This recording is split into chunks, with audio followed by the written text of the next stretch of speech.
Well, good evening. Thank you for coming. You know, we gather tonight on National Indigenous Peoples Day. And we do so on the traditional territory of the Squamish, Musqueam, and Tsleil-Waututh. You know that the Truth and Reconciliation Commission recommended that there always be a land acknowledgement before any event. They said it is an act of reconciliation, and I believe that's true. And it's not something that's new just to now. The act of acknowledging the caregivers of Indigenous lands happened long before Europeans arrived. It is a tradition where you will acknowledge the custom and the custodians of the land. So I want to share just a little bit of history about the Squamish, the Musqueam, and Tsleil-Waututh before we get started. So often we hear these land acknowledgements, but we don't really hear about who the people are or the nations that are involved.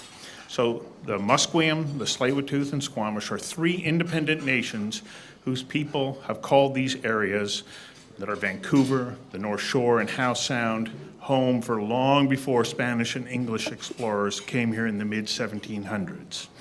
The Musqueam are a community of about 1,300 people with a strong cultural connection to the lands that are along the south slope of the Vancouver city and up along the Fraser River estuary. And their name comes from, they were known as the people of the river grass. And they had a name for that river grass, Musqueam.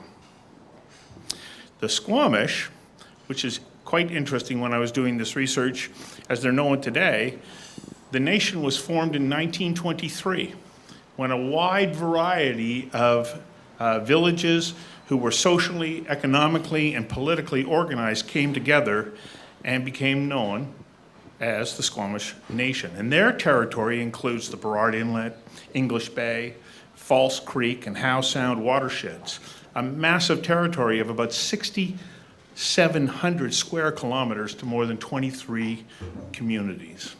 And the Tsleil-Waututh come from what we now call the eastern end of Burrard Inlet, but they have been there for generations as well. And for them, they say the land was rich with remarkable resources, and they believe that they are charged with the stewardship of looking after and maintaining these lands in a way that fits with their holistic vision to seek balance of ethical growth that meets their values. So I find it really quite interesting. So that here we are tonight, it's National Indigenous Peoples Day. We're on the lands of three First Nations, and we're talking about affordable housing in this region with deep Indigenous roots. And those three First Nations are now in a very interesting position to offer one of the solutions to affordable housing. So the question that we're already going to be, or that we're going to be discussing tonight is affordable housing possible in the Lower Mainland? But not just the Lower Mainland, Victoria, Kelowna, Vernon, Nanaimo, Agassiz. The numerous regions around the province are all being affected by what's happening here. So is affordable housing possible, or is it an oxymoron, a forever contradiction in terms? And I'm fearful that we may never see real affordable housing. How do we unravel this puzzle? That's the question that's being put forward tonight. It's an issue that crosses virtually all economic strata, not completely, but having a good job or having two good jobs is no longer enough to buy or rent in the region. So our intention is to share ideas for the next hour and who knows, 30 minutes, to determine if there's a way to solve the affordable housing puzzle. And if we can, how? To help us answer that question, we have a distinguished panel.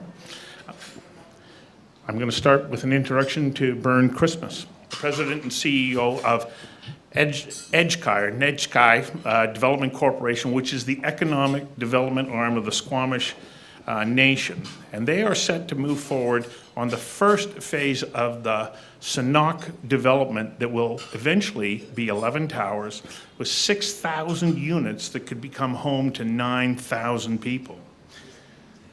Sitting next to him is Joy MacPhail. She is the chair of ICBC. a co-owner of Out TV, and the chair of the Opening Doors Committee that was commissioned to examine ways of unlocking doors to homes and making housing affordable. And since the issuing of that report, Joy, so much has changed, much to talk about tonight. Sitting next to me is Minister David Eby, who, in addition to his position as Attorney General, is the minister responsible for housing in BC. Minister Eby has been vocal about his frustrations with approval processes and other impediments to increasing the supply of housing that, in theory, could help stabilize prices.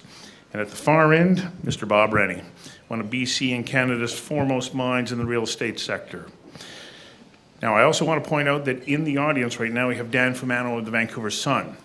He's covering the event, and he will also be asking questions of the panelists. But we're not limiting it to just me and Dan asking questions. We're going to open it up to the floor.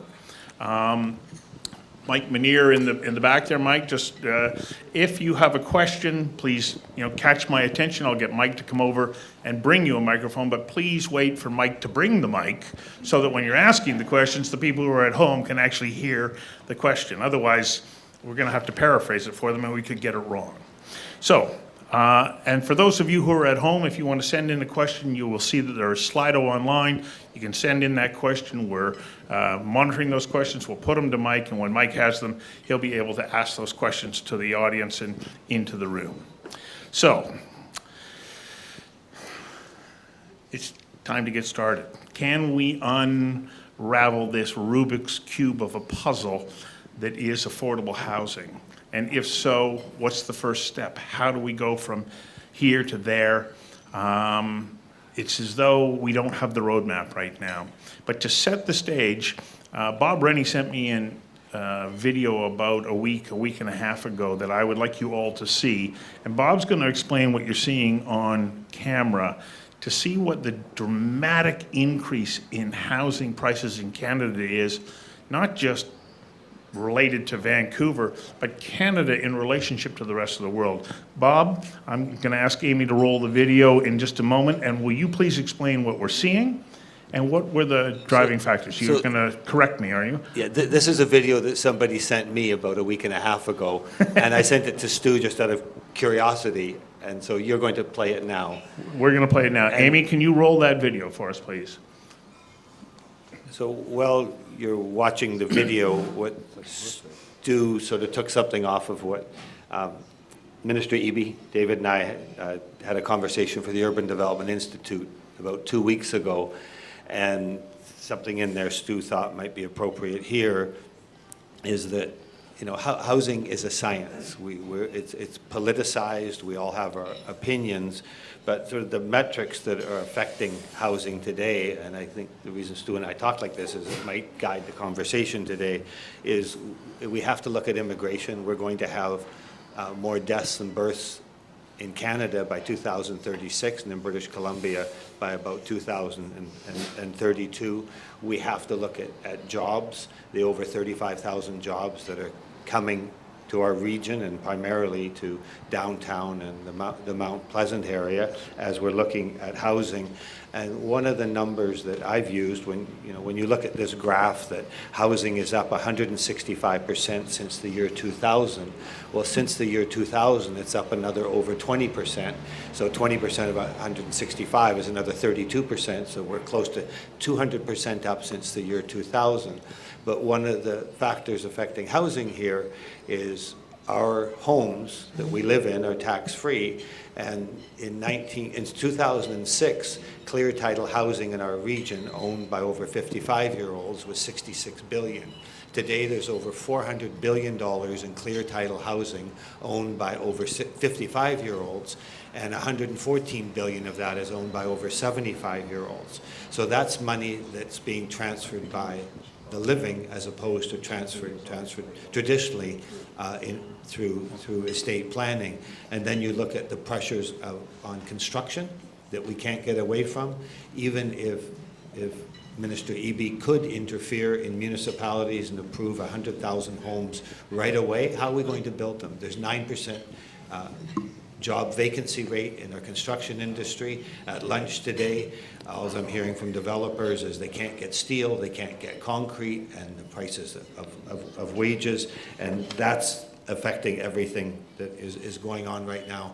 And one of the number one things I think affecting housing, and it's a hot topic, is the politicizing of density and of supply. And David's been talking a bit vocally, is can the province and can the feds offer some political cover and offer some real incentives or solutions so that municipal governments can move ahead and offer the supply that's needed to tackle some of these problems out there. So here we are.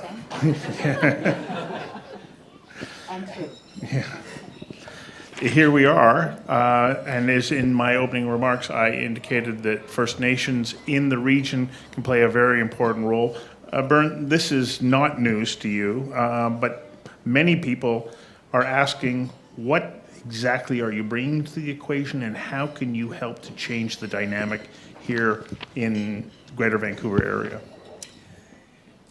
Well, first of all, I just want to thank you for that acknowledgement on the land. And it is a very important day today. It is National Indigenous Peoples Day. I'm not a Squamish member. I'm a Mi'kmaq from the East Coast, so I appreciate the hospitality that's being stated. You know, the Sanok project, what it brings is many, many things for the people of Vancouver, BC, and Canada, if I may dare say, and of course, the nation itself. It is a homecoming of sorts. It is our traditional lands, and a decision was made to repatriate those lands through some negotiations, and as a result, we have now in a position to add 9,000 potential families to a plot of roughly 10 acres of land on Falls Creek, Burrard Street area. So I think what it brings is the nation government of Squamish, along with the business arm, has said that this is important for our housing needs, but I think it's also important for the greater society. So decision was made, let's go for it. 6,000 units we'll bring to the table, so to speak. So what's the process advantage that you have over, let's say, the city of Vancouver? Well, it's, you know, I don't want to say it's a complicated answer, but I think basically it boils down to this. You have a nation government that passes laws, combined with the fact that there's a federal statute known as the Indian Act that also creates processes, and the two combined basically allow us to speed progress in getting these type of developments permitted and checked out environmentally, all the usual sort of things that developers have to go through or municipalities have to go through when they're trying to decide if a property should be granted a license to do what it has to do. So it's we've just learned the secret of making it go quicker by about 5 to 10 years.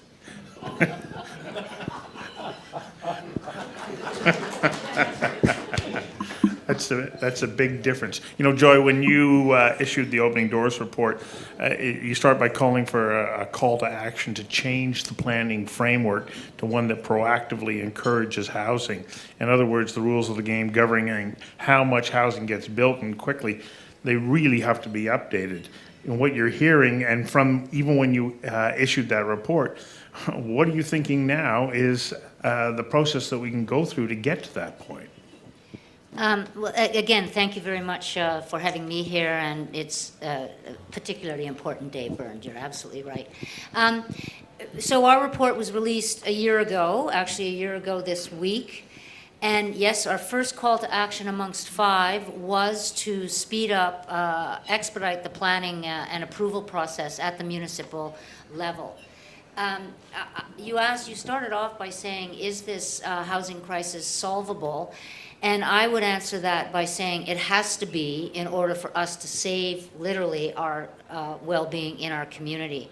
A community will die. We were talking about this at our table here. If there's not affordable housing, our communities will literally die, and it will just be a bunch of either empty houses or old people like Bob living in some nice housing along with me. So Joy and I now live together. yeah, the municipalities, it's not a one size fits all. Quite interestingly, and I bet you anything, Minister Eby will say that as well. There are huge successes in some of the municipalities. One that we rarely talk about, Surrey. Surrey is having some success in the planning process. They just passed the Fleetwood community plan, which is going to add 100,000 units of housing, and they're doing it in a very organized way. The whole community planning it at the top, and then the details will be planned according to the official plan. And they won't. It seems to me that the NIMBYism will just simply not flourish in a plan like that, because the whole community has developed the broad plan, not just neighborhood by neighborhood. And it really, the impediments to community planning or municipal planning, one is that there's an election cycle that's only 4 years long, and projects often take longer than that to plan. But there is a politicization of housing, largely stimulated by NIMBYism. People not wanting, people who have houses don't want more density in their community. So that's a problem. And it may be that the higher levels of government have to step in with the municipalities and mandate greater density, for which they are incapable of bringing about themselves. That's an interesting point. Sorry, Dave. Over to you, David. Based on what Joy just said, do you have the ability to do that? So currently, there are two authorities that the provincial government has. One is on provincial government-owned land. We can do what we wish in terms of building and ignore local bylaws. We've done that in a handful of cases. Maple Ridge is one, where the city just couldn't bring themselves to approve supportive housing to close an encampment in that community. Similar kind of situation in Nanaimo. And then with a city's permission, so in Victoria, we're using that authority with at the city's request to build really significant supportive housing buildings in that community to respond to the need. So that's one authority we have.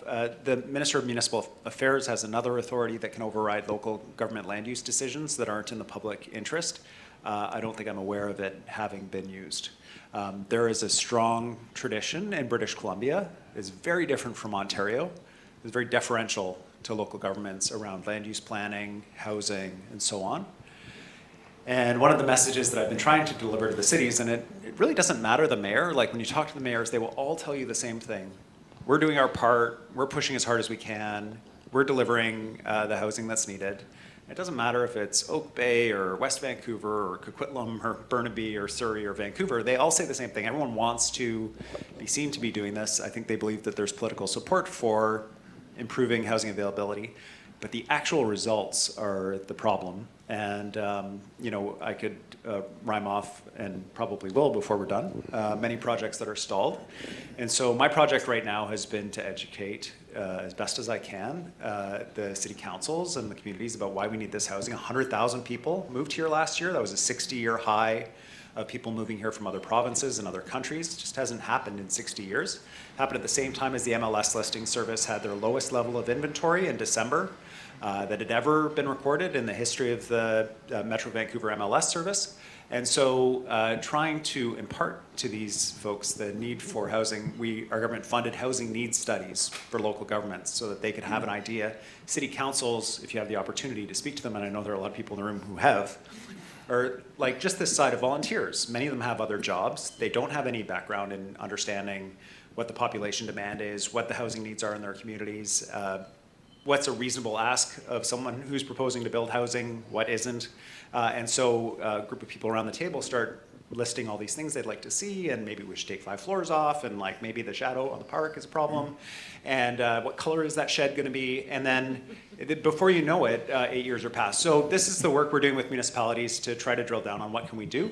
And I've said if we can't arrive at a solution that we can all agree to, then the province will probably have to take action to address this, because otherwise it's not going to be addressed. And that message has been well received by the urban mayors. They wrote an op-ed calling on the province to have enforceable targets for them. How much housing do you believe that we need to be approving? We're willing to do our part, but at the provincial level, you have to ensure your permitting is lined up to be able to help us deliver that kind of level of housing, which we're totally open to. And then UBCM issued a report, we're building more than enough housing, please take off. I'm paraphrasing and using more polite language than I feel like the report sent to me, but so there's a division within municipalities themselves. So it's not easy. Not going to be easy. It's on the one hand, it's very easy. We have the population growth and we need the housing. We need adequate housing for the population growth. On the other hand, you can see with SNOC what the market would do if they were allowed to respond to the demand that's out there. And one of the really interesting things I saw about SNOC was there was a reader poll, the Vancouver Sun, who's hosting this conversation about what do people think about the SNOC development. Do they support it? Do they not support it? And I was like, ooh, this is going to be ugly. So I voted in the poll, support the development. I think it's awesome. And then it flipped over, and it was the best. It was like 2/3 supported the development. People are just so frustrated with the process, so glad to see the housing built that everybody knows is needed. I think it's a political winner. I tell it to every political candidate. Approving more housing is a political winner faster. I really believe that, and I think the conversation has shifted quite dramatically.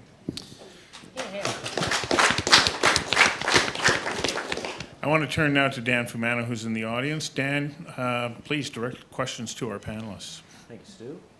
Can you guys hear me okay? Yep. Clear, Dan. Okay. Oh. Hello? No, you're mic'd. Yeah. Okay. Yeah. Yeah, I'm- Thanks. Got this. Trust the technology. Okay. Thanks. So I'll start with a bit of a tricky question. Obviously, we know that housing affordability is an issue around BC and in other parts of the country as well.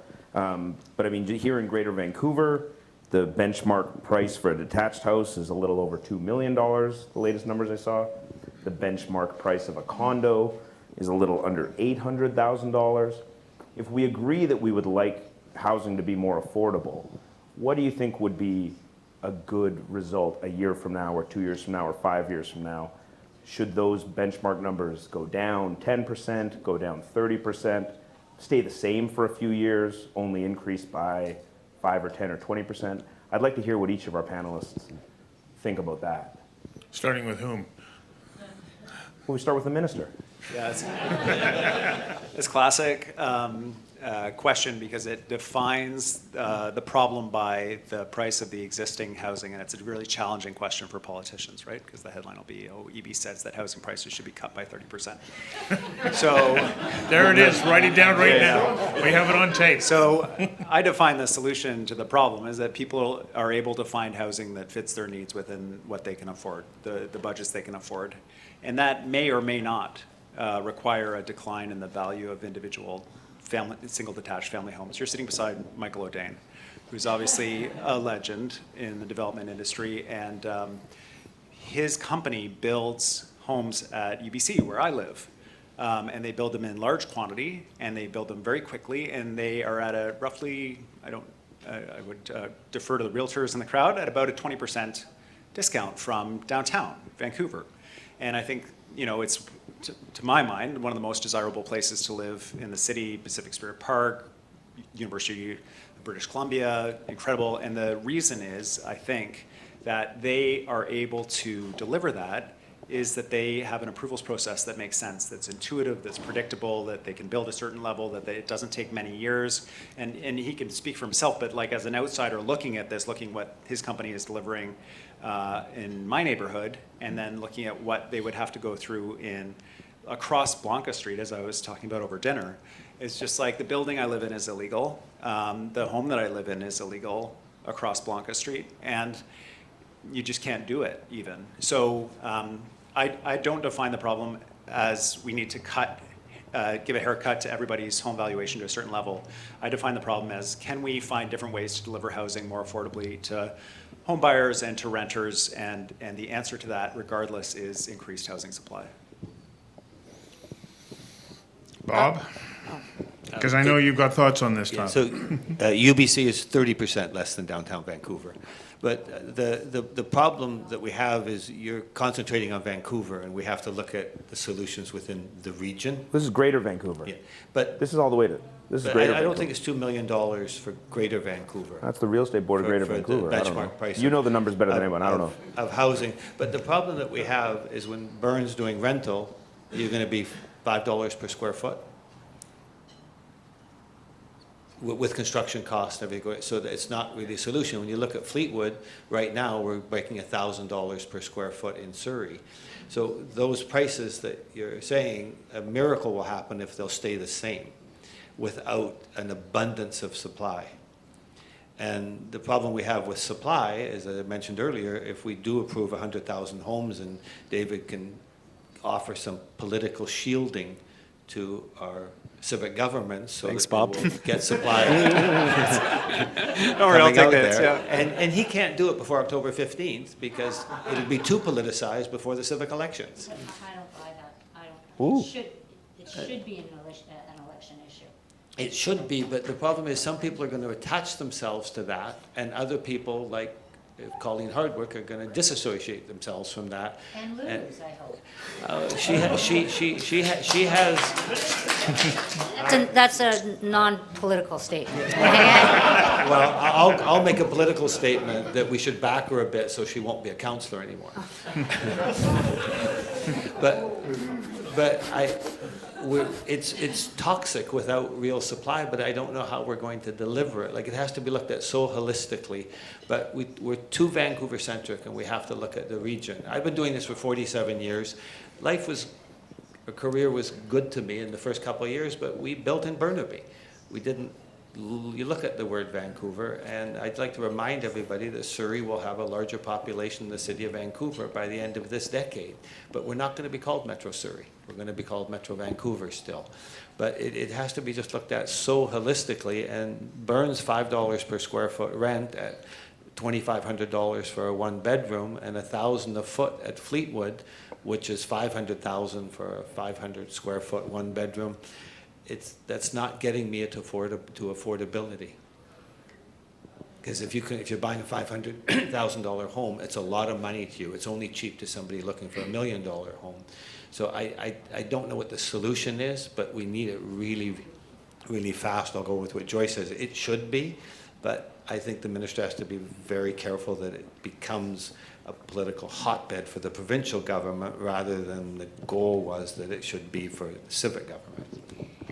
If I could just add on this discussion about affordability, looking at, David's exactly right, you get into a numbers game where you're starting at a plateau way up here. It's just a lose for everybody.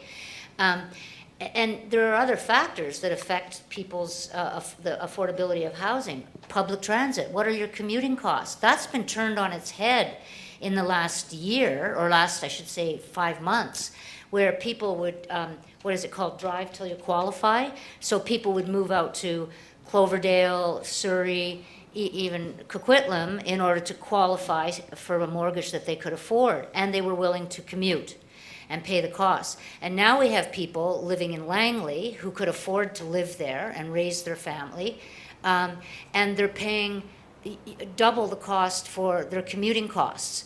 And it has to be, we have to look at it as a package. So public transit becomes hugely important in this discussion, and it's one of the best ways to also densify. Now, I know the Broadway plan is a little bit controversial, I'm not quite sure why, but you add the public transit and you can densify in the neighborhoods around that, just as the provincial government is doing, tying the funding for the public transit to the infrastructure financing to densification. Holistic, yes, and it has to include public transit in that. And the other thing I would say is, the Lower Mainland is very special because we have the lowest average wage in Canada. I know, well, maybe not, I don't know about the East Coast, sorry, Bernd, I honestly don't know about, but I bet you actually Halifax wages are higher than ours here. So we have an incredibly low average wage here, which just exacerbates the problem outrageously. So everybody got to start paying people more. Bernd, when we take a look at the Squamish Nation, but also the coming together of Musqueam, Tsleil-Waututh, and Squamish as a development entity, what do you foresee you can add to help to maybe try and stabilize some of those prices that Dan is speaking about?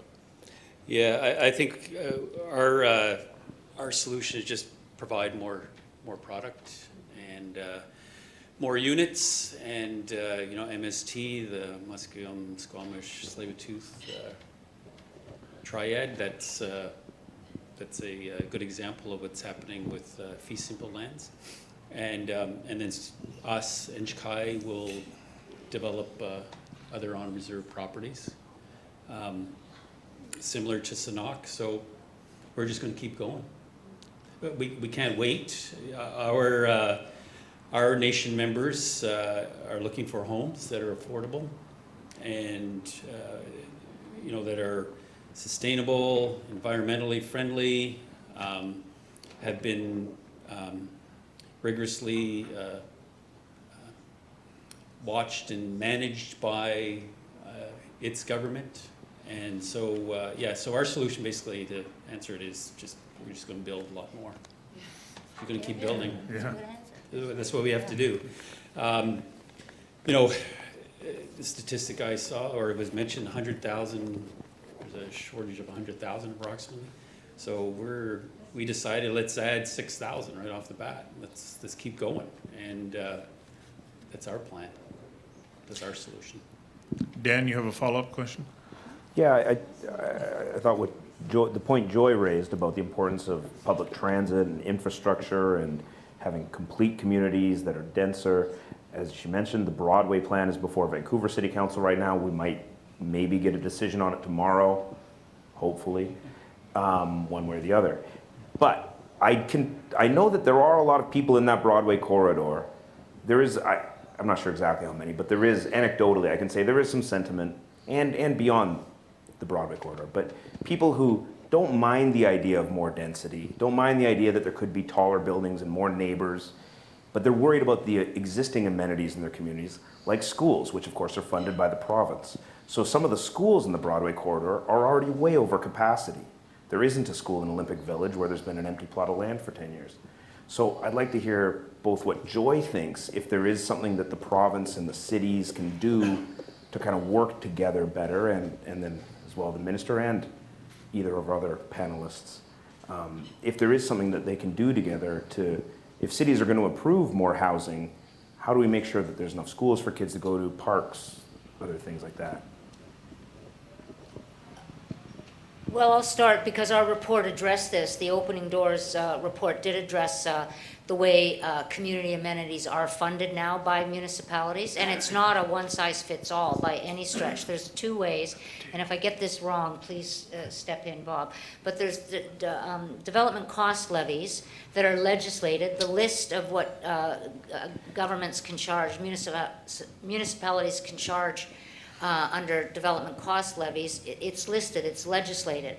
And then there's CAC's, community amenity contributions, which is basically, if ask me, an extortion method by city councils. I'm not running for office, you can tell, right? And frankly, it's a one-sided negotiation. Developers come and they sit at the table with municipalities, and the municipalities just keep saying, nope, that's not enough. We need more money from you to fund parks, community centers, daycares, etc. Not schools, they're separate. We can talk about that in a minute, or David can talk about that.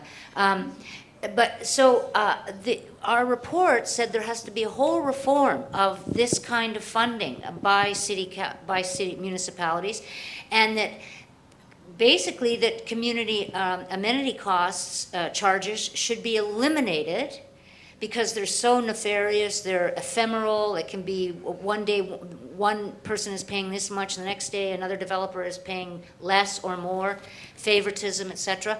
And expand the list of charges that are eligible under the DCLs, the development cost levies, which is a piece of legislation that, and I know that David, I know that the provincial government has done reports on that and are contemplating such things. I'm not speaking for you, but the development approval process review was a review that was conducted by the provincial government in the last several years that suggests exactly some of that. Well played. So, great news. We're building the Olympic Village School. And the school board, the last update I heard from the education minister was that the VSB was sorting out a lease issue related to the land. And anyway, good news. Good.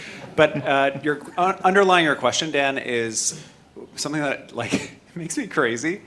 There is always a reason not to build more housing. There is always there's too much shadowing, the parking, there's not enough school space, there's, the local this, the old that. There's always a reason. And the decisions that get made and the more that I've been exposed to it. So BC Housing right now is the biggest, I would say, and I say this a bit cautiously with Mr. O'Dane in the room, that BC Housing is, in partnership with the development industry, the biggest residential housing developer in certainly British Columbia, probably Canada, and possibly North America. There's 6,000 to 7,000 units BC Housing is developing right now. And so I see the worst of it, the worst. Surrey, I know, Joy, you said nice things about Surrey. I'm going to say a bad thing about Surrey. Literally today I was at Unity, is a nonprofit in Surrey. They wanted to build a 6-story building in South Surrey for mixed housing, so some units for adults with developmental disabilities.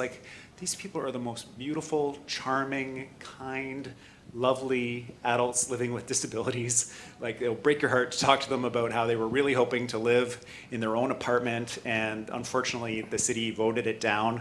BC Housing funding, they had the land, 9 neighbors called in against it. There were 60 calls in favor of it, and the city voted against it. To see those land use decisions get made, and the reason was that it was too tall. It was 6 stories.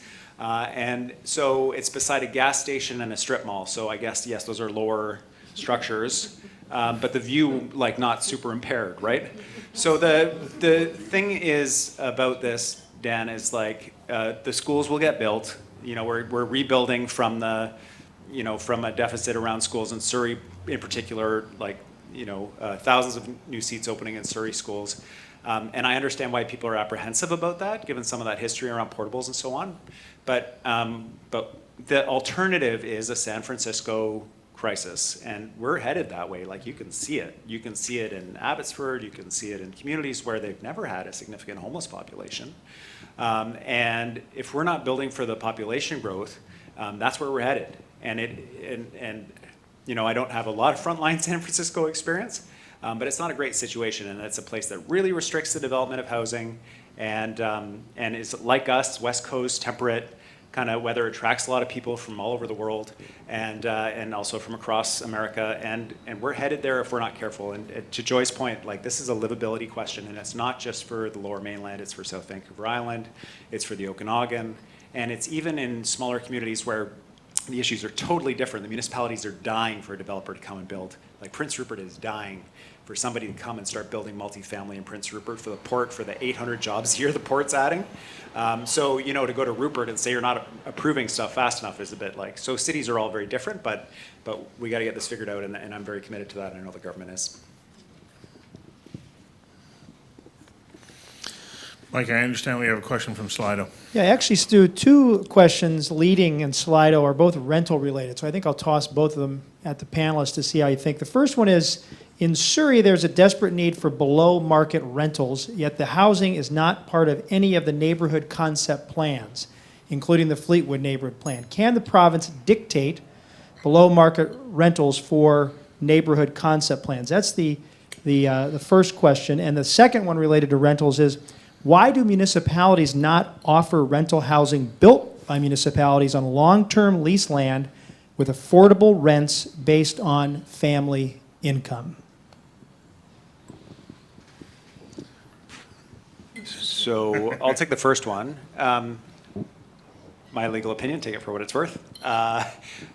The province can dictate legislatively conditions on cities, including a percentage of below market housing and certain types of zones and all zones, whatever. We can do that by law. Also, that would be, and I'm increasingly understanding, very sensitive and significant departure from existing provincial approach to municipalities. So this is exactly the conversation we're having with municipalities right now. Because my feeling is, as a municipality, you should be able to say, okay, here's where we'd like to have the housing, here's what we want it to look like, whatever. And we're still obviously very much in favor of transit-oriented housing, and we'll work with municipalities where there's investment to get those commitments. But as a mayor and council, you want to say, this is our industrial area, this is our housing area, this is our commercial area, whatever, okay. But we don't want to take the housing. We don't want to have the housing. We don't want supportive housing. We don't want this kind of affordable housing. We don't want rental housing. That you don't get to say that. And so finding a way to get there with municipalities is the big challenge. If we can do it cooperatively, I would like to do that, because in California, one of the things that they did with their legislative reforms was they imposed it on the cities, and the cities fought like tigers to get out of it and were endlessly creative to avoid it. And so they're in their third or fourth iteration now. I'd like to avoid that if we could, but maybe we won't be able to. But in any event, that's the countervailing piece on that. The other piece is a core recognition of something the federal government knew a long time ago and the provincial government did a long time ago when we were building large volumes of affordable housing. There's like co-op housing and other MERBs and MERPs. The federal accelerated capital cost allowance for rental buildings that built just thousands and thousands of rental units. It was too successful. That government can be involved in providing more affordable housing and in incenting the market to build more affordable housing. And there are structures and ways that we can do that, whether controlling the land cost or providing tax benefits or otherwise, or directly building it by itself. But as I say, like, BC Housing is full out right now and can't build all the housing we need. So we need the private sector to be building the housing that, frankly, they want to build and people need. So, Bernd, when you hear a question like that, what's your response? Well, it really, to me, it's very simple. There's over 200 First Nations in this province. Why aren't the developers going to the First Nations? Why go to municipalities? That's my solution. Did you bring business cards? No, there's lots of opportunities. I don't say it in a flippant manner, but there is obviously clearly, great relationships between First Nations and municipalities and the province and Canada. There's a sector there that should be, brought into the discussion. I don't have to tell my colleague here that in BC, this is Aboriginal title lands. That's a big, big stick, people. It's a big stick. So I'd suggest that. And any developers that want to do stuff here in the traditional territory of Squamish, 6,700 square kilometers, yes, we're open for business. So we're ready to do it. Bob, I see you thinking your way through this. Joy just leaned over. When Joy was doing her study, and it's a conversation we've had a few times, that when David used his voice in Port Moody, it really moved ahead, and 2,000 units are going ahead, but that was through just lobbying.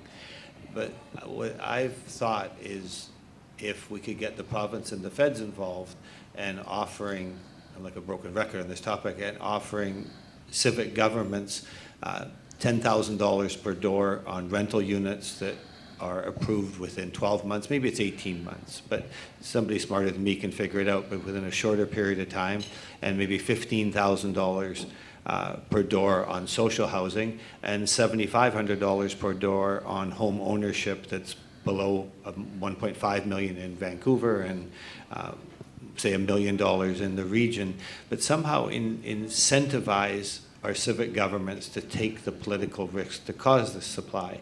On creating affordable rental, the real solution is that if you mandate a certain amount of affordable rental per city, per municipality, and then the civic governments are going to have to figure out how much density to bonus in order to get Michael Adane to build subsidized rental.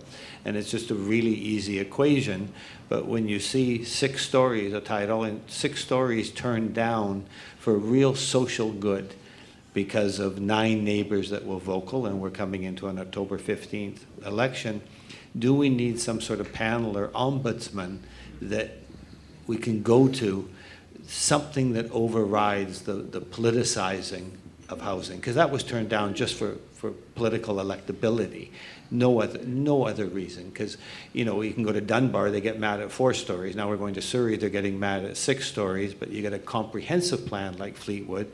But does Fleetwood take in, should those stories be 10 stories higher, so the bottom 10 floors are subsidized rental?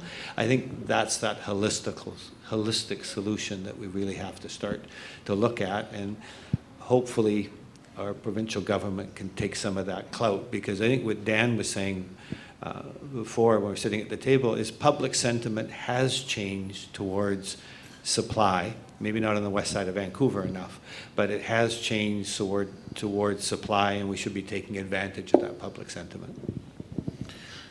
So how do we create incentives to build more rental housing? I can't imagine what the mathematical equations are that a developer would have to go through to justify building rental housing in this region, looking at all the development hurdles that they have to go through, and then once built, they're told, no, you're not allowed to increase the rent, even though it's going to ensure that you maintain the building properly, that you're going to get a proper return on investment. How do we encourage more rental housing? Well, I think Bob just explained part of it, which is its densification. It literally is, if your input costs are this much, it takes this many floors to have a developer not only break even, but allow for a bit of profit, because rightly so. They're not in they're private developers. There are incentives through the CMHC that could be beefed up more in terms of financing for rental construction. There's a whole program that the Canadian Mortgage and Housing Corporation has right now. It was going to be very effective, and then interest rates have ballooned like crazy, which has really thrown a spanner in the works around I think all housing construction. And there could be ways that the provincial and federal governments embrace incentives such as what Bob Rennie just outlined in terms of a per door incentive. Our expert panel was taken with his suggestion that a good carrot would be that.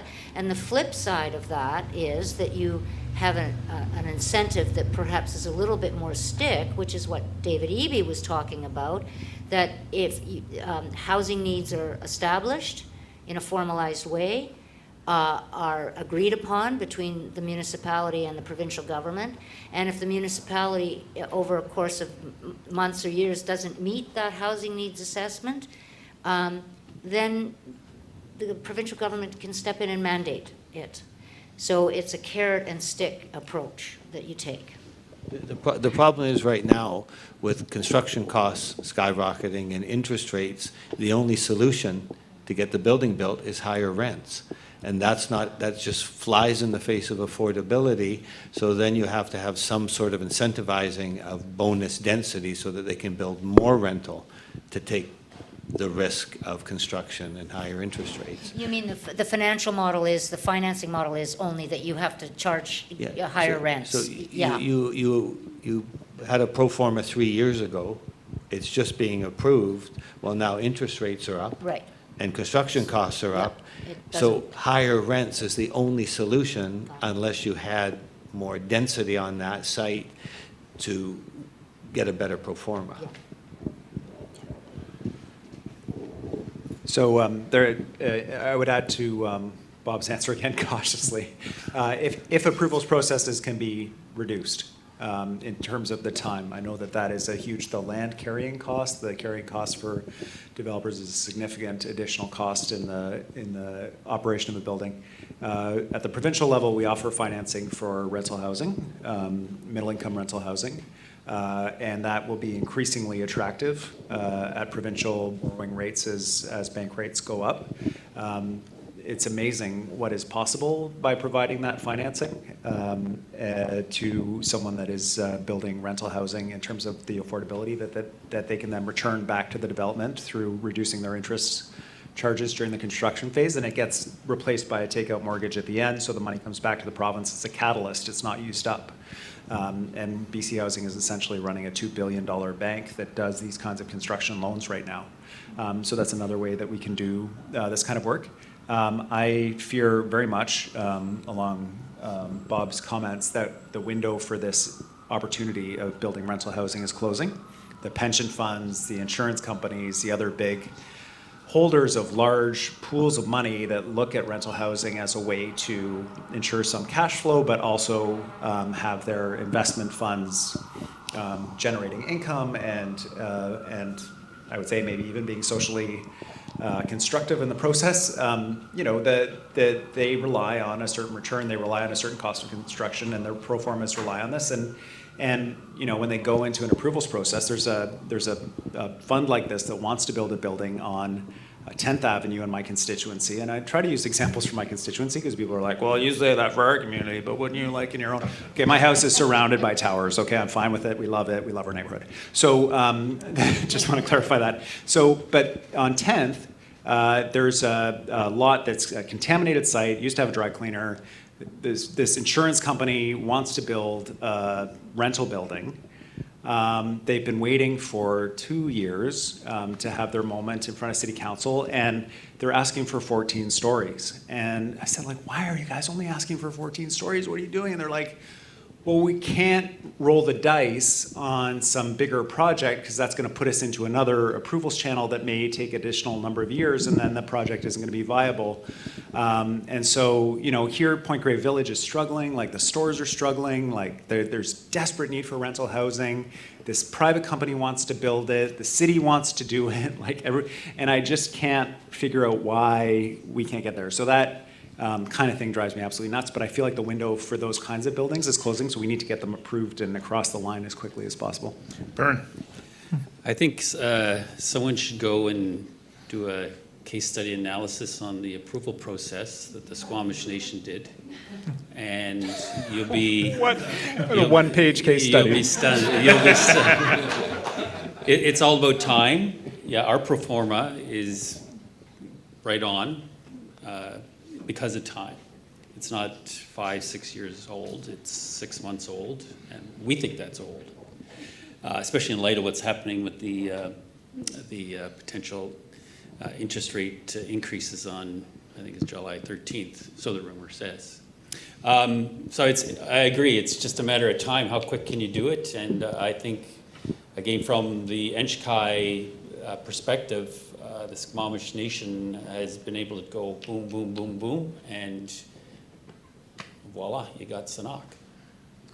David gave an example of UBC is doing boom, boom, boom, boom too. So these models can be established, but I think that it's going to take some interference with the way cities are being run now, because there's people running for council now that are anti-development. Flies in the face of all the scientific metrics that we go through, but they may get, you can get elected today on no development. Mike, back to you. You've got a question Yeah, here I in the think room. we have a couple people in the audience here, so we'll try to keep track of them. Bob Ransford, you're up first. More of a comment than a question to David. When you're struggling with this question about how much you intervene with municipalities, I want to point you back to 48 years ago when another NDP government realized that agricultural land was threatened in this province because of decisions that were being made at the municipal level on development of that land, and they exercised authority to direct what happens with land use over agricultural land in the province. And thankfully they did that. They took away the power of municipalities to determine what happened with agricultural land. And that was for the benefit of all of the community. And I think that's what you need to think about when you think about how much you need to intervene to try and make sure we have housing. Thanks for the pep talk, Bob. Bob, did you have want to respond to that? It needs a big move. Whatever is going to happen, we need to do something monumental, because it's just, I keep saying we've never tried oversupply. We can't get to oversupply because every building, every tower you see doesn't get construction financing until it's 60 or 70% sold. So if we can't get to oversupply, we need a big interference. And that's political risk for our current government.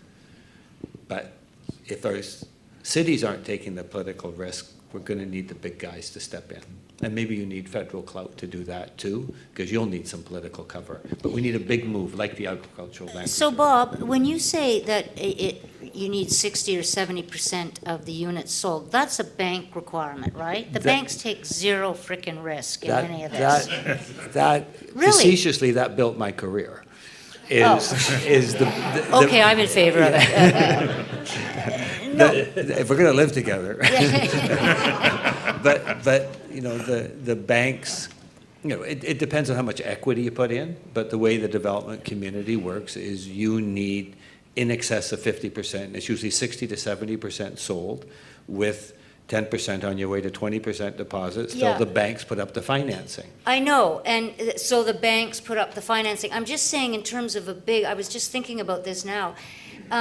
We need a big change, and maybe it is something to do with the banks be required to do a different financing model. I know about risk, all of that, but the banks take zero risk and put it all on the developers, who then have to put it on, have to sell a certain amount of units in order to get their financing.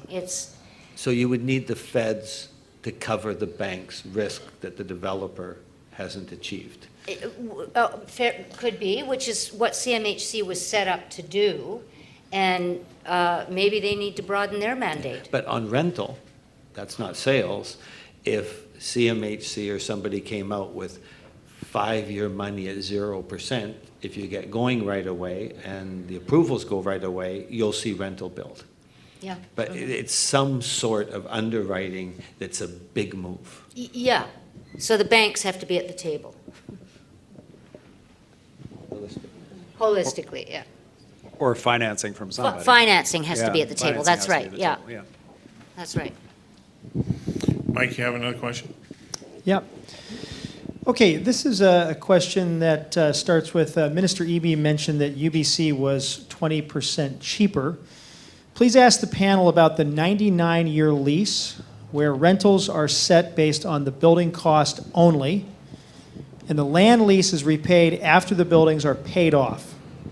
Why aren't we doing this with government land?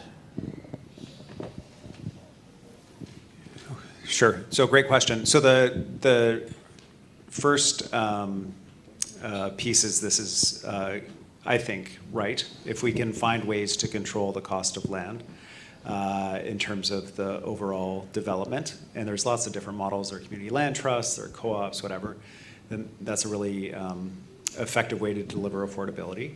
We're running into problems with expiring leases in British Columbia. So the federal government about 70 years ago, 60 years ago, set up a bunch of co-ops on leased property for a period of about 70 or 60 years.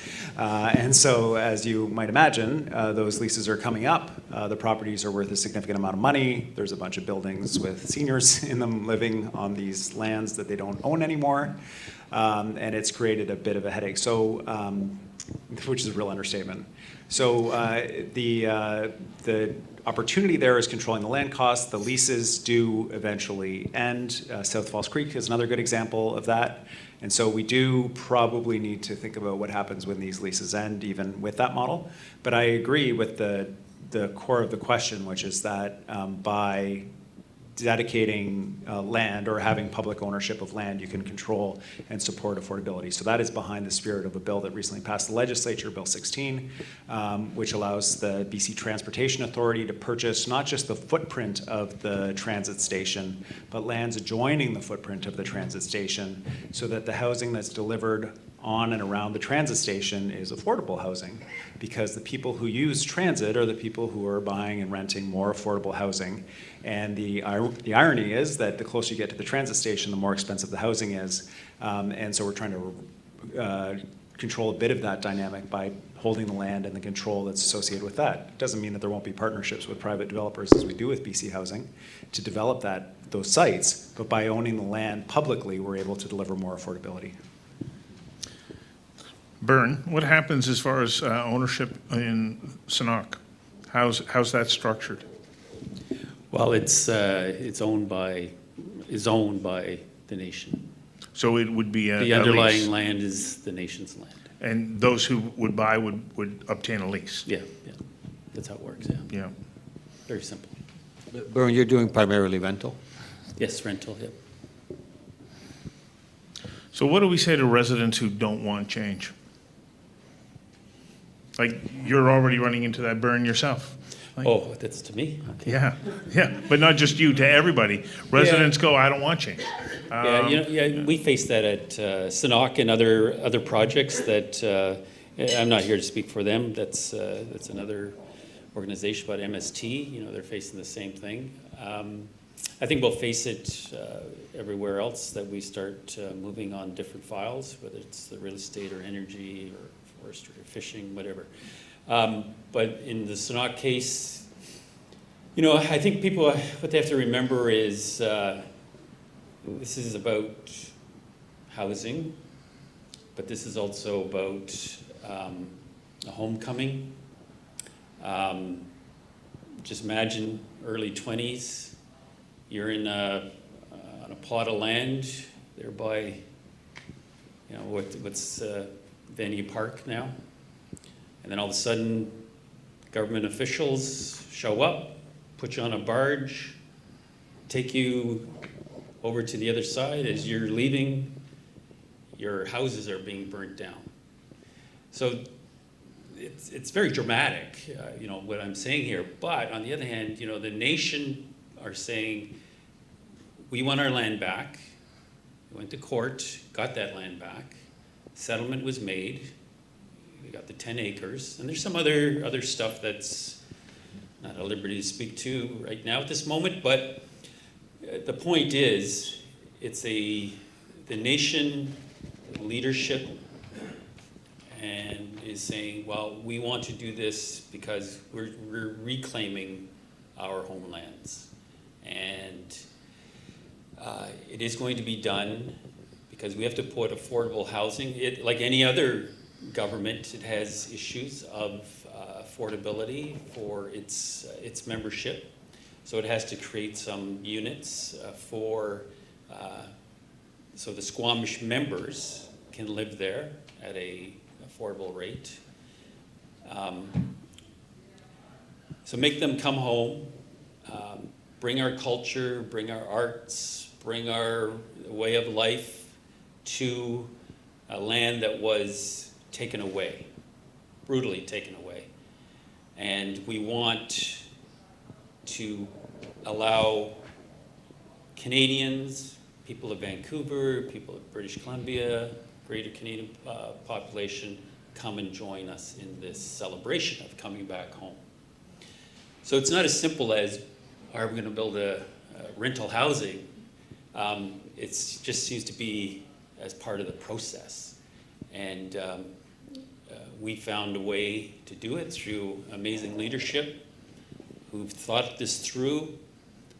We partnered with the developers, we got financiers and government backing. British Columbia's helping, we've got the federal government helping. It's all been a nice little coming together of the famous 1,000 points of light, so to speak. I think it was George Bush said that way back.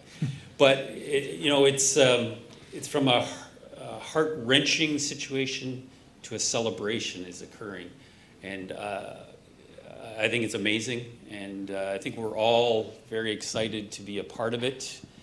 And it's been done in a very quick way. But it doesn't mean it's done in a quick way where you go past all those permitting, all those things that you normally do to analyze whether it's, was there an archaeological assessment done, an environmental assessment done? Yes, all that was done. But it was done in a much more efficient way. That's why I keep saying you should do a study on that and figure out, well, how did the leadership of Squamish do that? Yeah, it might be a one-pager. But there was a process, and it started with the Squamish people.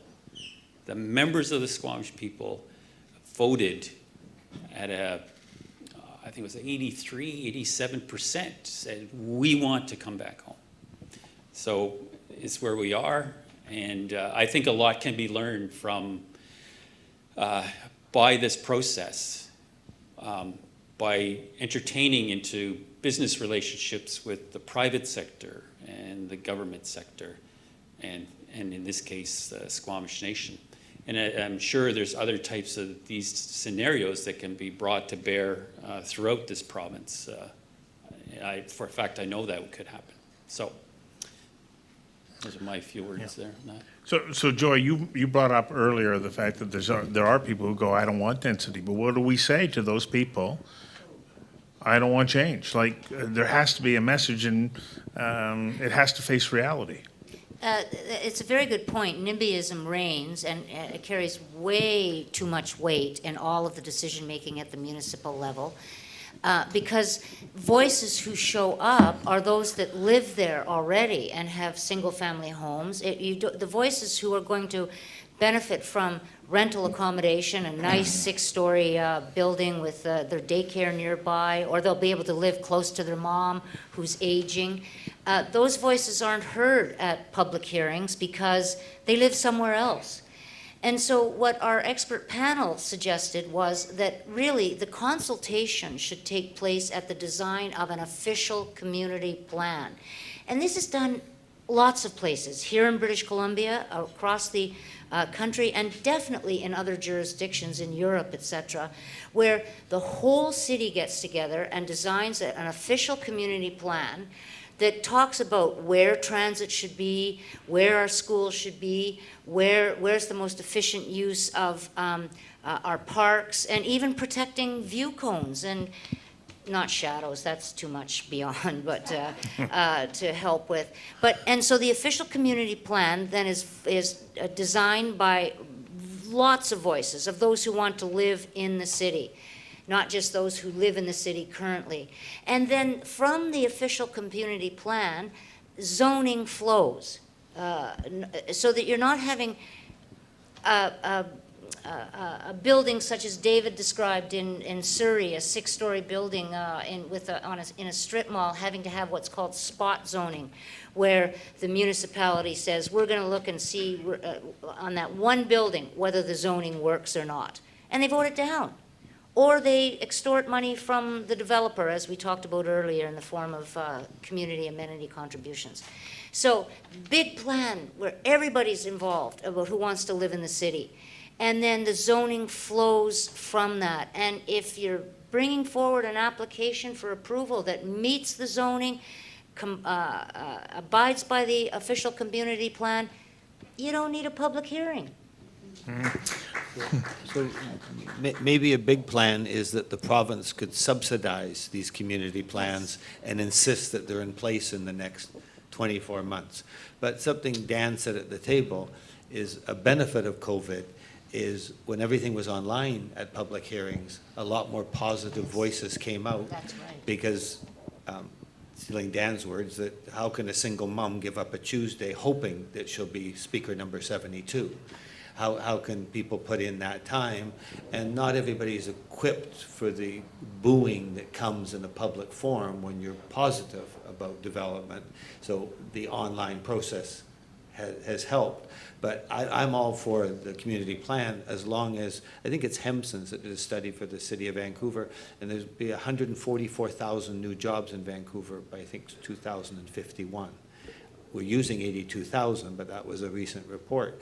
So whatever official community plan is created has to take all of those factors into consideration, not something that just gives us a Band-Aid for the way things are today. You know, Joy, you touched on a point. A few years ago, we did a show, the Vancouver Sun real estate show. And there was a woman who came up from San Francisco heading up a group that they would go to city councils and say, I'm that single mother, or I'm this, young person or this young family that wants to move into this area. We want you to approve this building. And they said they were getting results. Is that a practical, movement if we can get people to mobilize and say, put their voices forward? As you pointed out, Dan said it was happening online. Is there a way that we can get those voices out to say, I'm the person that you're afraid of having me move into your neighborhood? Well, there certainly is, I will say, a prejudice against renters. It shows up in polling, et cetera, that people who own their own homes think that renters are a lesser quality neighbor, which is ridiculous. So certainly the more visible people who want to move into the neighborhood with their children, to be close to mom and dad, because of good daycare, because of good schools, the more visibility and the more voice we can give them, absolutely, that's the best thing. And to Bob's point, you're exactly right. I mean, I actually attended public hearings online for the very first time in my life because I could. Look, what if you were trying to speak at the discussions now around Broadway Plan? Aren't they into something like their 490th day or something on it? Or fourth day, anyway, on it. But imagine you're following it close. But imagine if you had a 1-year-old and an 8-year-old at home, and you wanted to participate in a discussion, you couldn't. So continuing of the online, but having those ridiculous public hearings are ridiculous. Okay, the questions are flowing. Mike, you've got another question, and Yes. then I'm going to go to Dan. He's got another question that he wants to ask as well. Okay, great. If we increase supply of housing, yet allow speculators to buy it as their second, third, fourth, or more investment property, prices will continue to rise rapidly. Why not ban multiple homeowners from all new builds? An example being, you buy it, you live in it. Should I take this, David? So if my idea works, it's mine. If it doesn't, it's theirs. So my thing is that this is a much broader discussion, but I do think that the foreign buyer tax has caused racism, because the foreign buyer tax wasn't aimed at people that look like me. It was aimed at our Asian population. But if our problem is getting local wages into home ownership, I and Dan and I were arguing about it. The $5 million home really isn't a concern to local incomes. That should we look at that under $1.5 million in Vancouver and under $1 million in the region is not available to foreign ownership. Wait till you get your PR card, et cetera. Somehow we have to protect that end of the market. And again, it needs a big move. I mean, these are tough statements. I don't think my industry will like me saying it, but we have to do something, or I don't know who brought it up. You were talking at your table that we will have civil unrest if we can't get people into shelter. And you look at the downtown east side now, we're going to have people that are earning minimum wage not being able to find rental or housing. So it's protecting that end of the market. Something else that came up with Joy's panel, and we've talked about before, is once your name goes on title, if you sell before 3 years, that it's way beyond capital gains and it's way beyond income tax, that the lion's share of your profit will be taxed. And that allows that money to go into a bucket for a housing fund. But once you've owned a place for 3 years, you sort of build a tolerance to it's rented out, and you build a tolerance to your tenancy, because people aren't speculators, they become speculators. You bought for a reason that your money wasn't doing any good in the bank, so you buy an asset that maybe your mom and dad will live in, maybe you'll live in it if you sell the house, maybe it's for the kids, and you rent it out. Our rental supplier is a lot of those first and second buyers, but once they've owned it for 3 years, they've built a tolerance to that ownership. If it's gone up in value, they're more likely to just refinance it, keep it, than they are to sell it, so that rental supply is there. But, you know, I worry that with CACs, the way Joy talks about them, that we can't tax housing like we did cigarettes, because we did quit smoking, but we're not going to quit living in housing.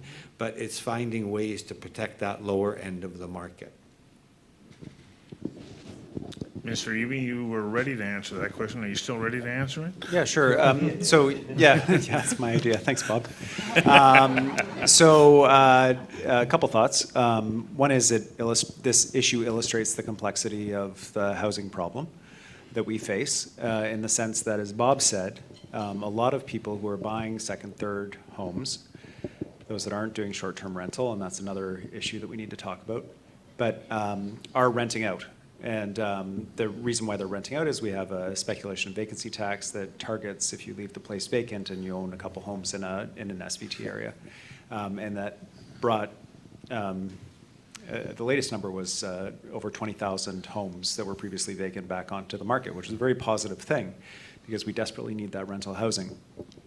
The problem is that a first-time buyer or a home buyer generally is competing with someone who's using the equity in their existing home to buy another property, and they're being priced out, and now they're not able to buy, and they don't have the same opportunity that someone else did, and now they have to rent. And so the complexity that comes is we're dividing a relatively scarce pool of housing units and deciding how to allocate them. I disagree with Bob about the foreign buyer tax. It wasn't our government's tax, but we doubled it. I think it's a good tax, and I think it's a necessary tax because we're dividing and we're managing a limited pool of housing units. And I think it's okay to say that if you are not a permanent resident or you're not a Canadian citizen, that you have to pay additional taxes. You need to contribute to the schools and all the nice things that, you know, you're not paying tax here. You need to contribute to the things that make this a nice place to live. So I think it's okay. I think it's defensible. In fact, we did defend it in court and we won. And so there is, though, a long and ugly history of racism in British Columbia that we need to be alert to. But at the end of the day, we're dividing a scarce resource, and if we make it less scarce, then we're going to have more positive outcomes in terms of who we're able to share it with and how widely we're able to share it, and whether people are able to buy 2 or 3 as investments and rent them out and whatever, and it will have less impact on the people trying to buy. So I'm not saying that I disagree with any of Bob's policy suggestions here. What I'm saying is the core issue is the scarcity issue. And if we can address the scarcity issue, we're going to solve ourselves a lot of other problems trying to devise policy mechanisms to deal with that. Dan, you have a question?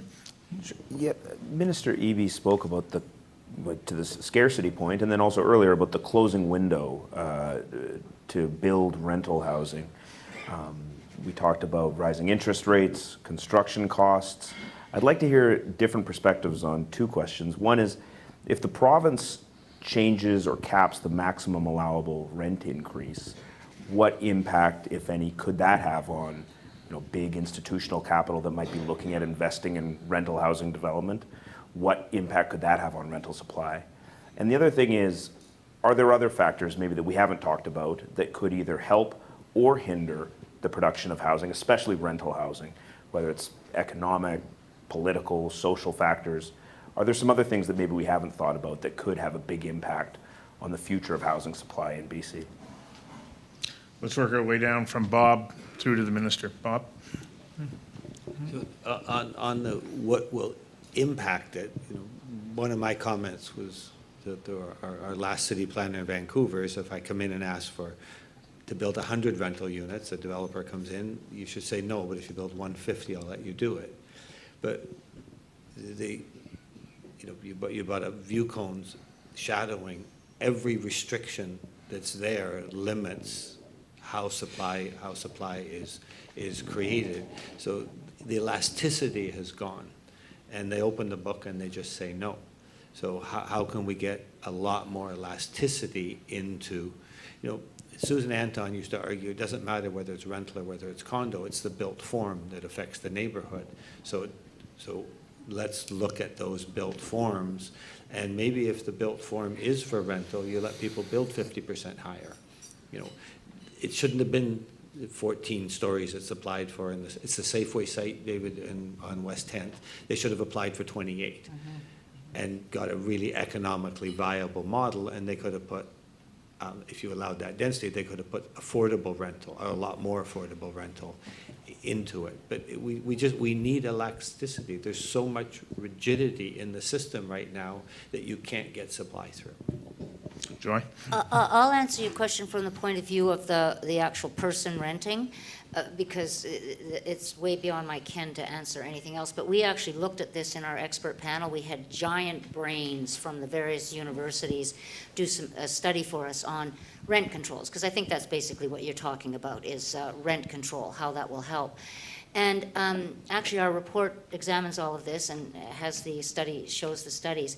But what the conclusions that were reached, and I think this is a widely held view, is that rent controls don't work to help greatly the person actually renting. But what does work is for low-income people who need a boost to pay the rent for higher levels of government to give subsidies. And I think David outlined some of the programs that the provincial government, I'm not sure about the federal government, I don't know whether they do that or not. No, I'm pretty sure they don't. So that you take it from a point of subsidizing, helping the person who simply doesn't have the income to pay, but you don't cap the market with rent controls. That's what the study said. I'm just telling you what the study said. Big brains. But I wanted to say something else about renters, because we talk about this capital gains, that on our houses we don't pay capital gains on our principal residence. And God forbid, I'm not suggesting in any way that we should start doing that. But what I do know is that the federal government doesn't collect $11 billion on average annually because people sell their homes and don't pay capital gains on it, the way they would if they sold their Tesla stock or their Microsoft stock. So fair enough, we're not suggesting that that be changed. But what about helping renters that they get some sort of tax break as well? And that simply doesn't exist now. People pay their rent with after-tax dollars.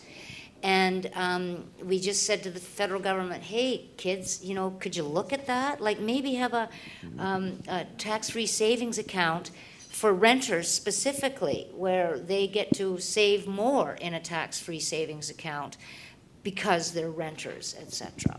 That's one of the suggestions. Bernd, how are you addressing this issue? There is no cap. So there is no, the nation government hasn't passed any law that's going to contemplate that at this moment. And it's done that for a whole bunch of, my understanding, a bunch of policy reasons. Yeah, so it's our land. We have a different regime. You have the federal government involved. BC doesn't really have a say. That's just the way it is. The municipalities, they don't have a say.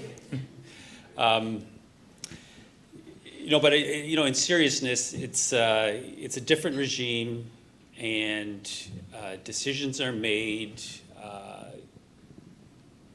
through that lens, and this is why we believe Sanok is viable as a rental. property. There's going to be any discussion about capital gains, taxes, that sort of thing. There is a regime where there'll be taxes paid by NGCI and West Bank to our government, but it doesn't have all the other little intricacies that drive up costs that you normally would see. So that's why I keep saying, if you're having problems, come join us, sail with us. And seriously, also, you know, I'm sure there's lots of other First Nations in this province who would love to get involved in Prince Rupert housing crisis or wherever. You know, it just, they're there. So that's how we're dealing with it. Well, you found the social democrat at the Terminal Club. You know, I used the right bread plate and everything. I knew this moment would come. A defense of our rent control regime in the province, and what we will not contemplate in terms of rent control for the reasons outlined by Joy. The current rent control system is based on the tenancy, and for tenants, as a matter of policy, and it's been the case for both BC Liberal and NDP governments, predictable annual rent increases for tenants are important. It's important to know how much rent you have, how much your rent's going to be, plan your life. Your mortgage payment is predictable over the length of the term of your mortgage. Tenants deserve the same kind of certainty in their housing. There's good policy reasons for it. Any economist will tell you that it restricts the construction of additional rental housing. I will tell you that the big restriction on the construction of additional rental housing in British Columbia is not a rent control system. The big constraint on the construction of additional rental housing in our province is our development approvals process at the municipal and provincial levels. And that is fixable in a way that can still provide certainty to tenants and also a degree of certainty to landlords. We shifted policies on farming government. The previous government had inflation plus 2% as the allowable annual increase for existing tenants. And we got rid of the 2%, but we replaced it with a system where landlords who invest in the capital in their buildings are able to increase beyond the annual allowable increase, an additional 3% beyond the annual allowable increase to recover some of the costs of those capital improvements from the building. And what we were trying to balance was, you know, the fear when you have rent control that a landlord will not invest in the building, not maintain the building, and to reward those landlords and recognize those landlords that are keeping up their buildings with additional rent, and also to recognize that the tenant has an improved experience in a better maintained building, and we hope, we'll find out, I guess, will believe that that is a worthwhile additional, that they're paying additional rent for a reason. The rent control that we will not contemplate, that I've been really clear about, I've told the advocacy groups, is there's a push on for rent control by unit. So the tenant moves out, and then the new tenant that moves in at the old rent rate. I think that, and I've been told, and I believe it when I talk to people who build rental housing, that would be fatal to new rental buildings in British Columbia. And that government would essentially have to build all of the rental housing. And as I've said a few times during this presentation, that is just not something that is possible given the current levels of construction the government's already doing and what needs to be done in terms of rental housing that we need. So we are trying to find a balance here. I will defend that rent control. I believe in it. I do understand that it will cause some people who might otherwise build rental housing not to do so. But that is a deliberate policy decision, and there's a second deliberate policy decision about the rent control that advocates are pushing for, some advocates are pushing for, that we will not take that step because of that impact. So we've been here talking for about 90 minutes so far. I want to ask each of you, have we come any closer to answering the question, can we make housing more affordable? You know, short answers and then we'll wrap up because we could go on all night long and I don't know, do we find those answers? We'll go opposite direction. I'll start once again with you, Mr. Eby, and down to you, Bob, okay?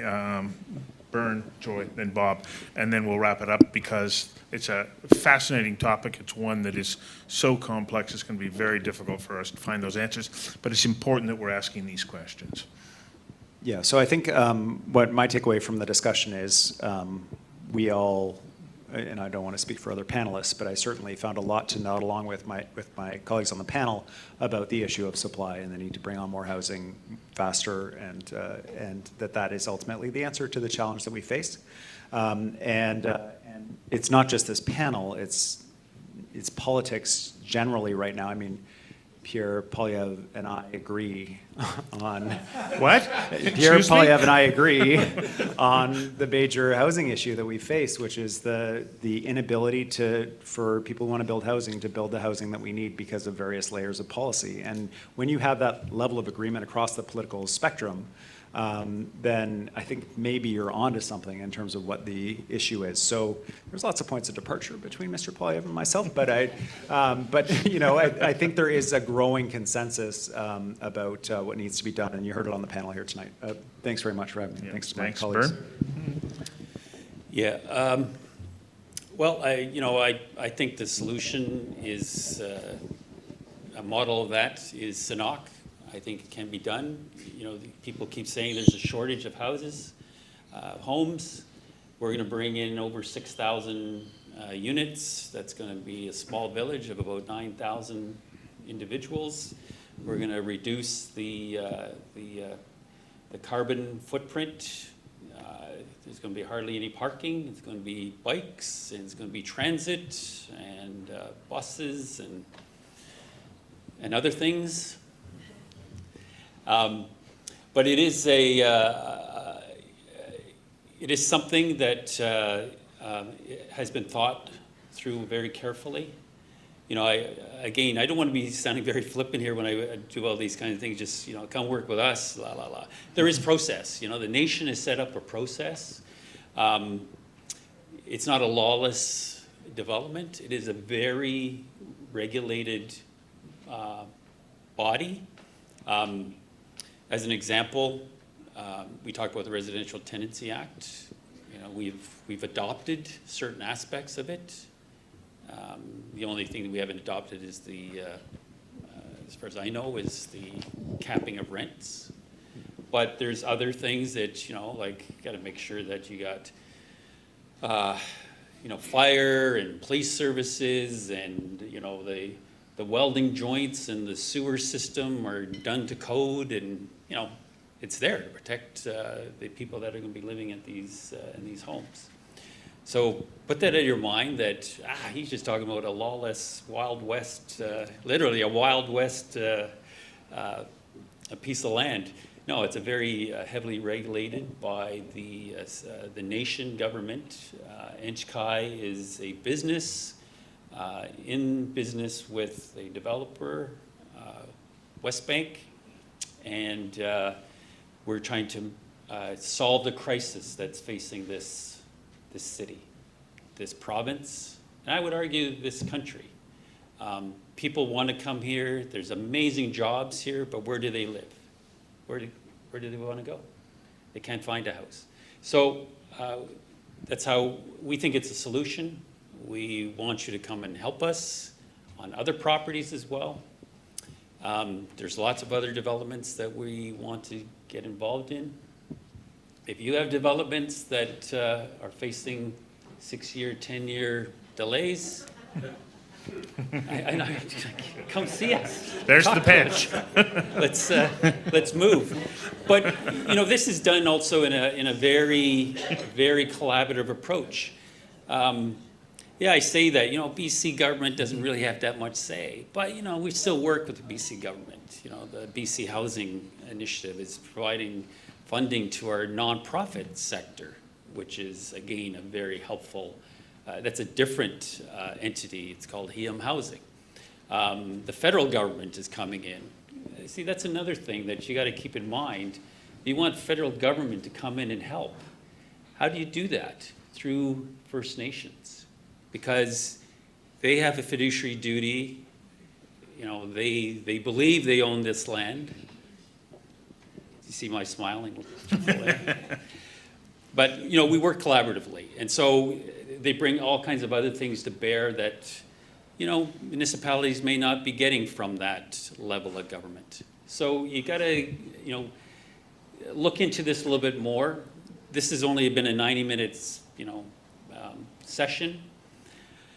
Unfortunately, I wasn't asked a lot of questions because they want to get this guy. But, you know, there's good ways to collaborate with Indigenous peoples in this city, in this province, and in this country. I think would be worthwhile and very, very productive in easing the housing crisis in particular, amongst other things as well. So thank you very much for having me here today. Well, the question is, can we solve the affordable housing crisis? That's where we started. And I think after tonight's discussion amongst all 5 of us and the audience and the people out in the live streaming world is, yes, we can solve it. We know the answers. We've talked about them here. And I'll finish where I started, which is if we do not solve this crisis, we are not going to have a livable community. We will have an economy that will not survive because, to Bernd's point, people want to come here, employers want to come here, they need workers, and if workers can't have a place to live, they're not coming here. They will go elsewhere where they can get accommodation. So we have to solve it. And we know the answers. And I don't like the term political will, because it's a population will that we need here. For every politician who is nervous about approving a project, he or she's being pressured by 9 people out there screaming at a public hearing. So we need a population will to bring about the solutions that we know are available. If the question is, are we closer? Yeah. I've been doing this for 47 years. I have never heard supply talked about so openly, and even, you know, I'll repeat it again. When David and I did a talk for the Urban Development Institute, under our last government, whenever we talked about supply, it was lining the pockets of the greedy developers. I believe public sentiment has changed, that it's starting to understand, even though there's those 9 people not in my backyard, there's a lot more people understanding that this is a crisis. And I think that we're talking openly about some government intervention to cause more supply, and I haven't seen that in my career. And we are on the threshold of maybe doing something big, because we will have social unrest if people can't find shelter to live in. And we didn't even get to talk about the downtown east side and how we're solving SRAs and SROs that should be on government land, because that is social unrest. It's just that those challenges are hurting our entire city and every city in the region. But thank you. I think these things are really worthwhile. Thank you.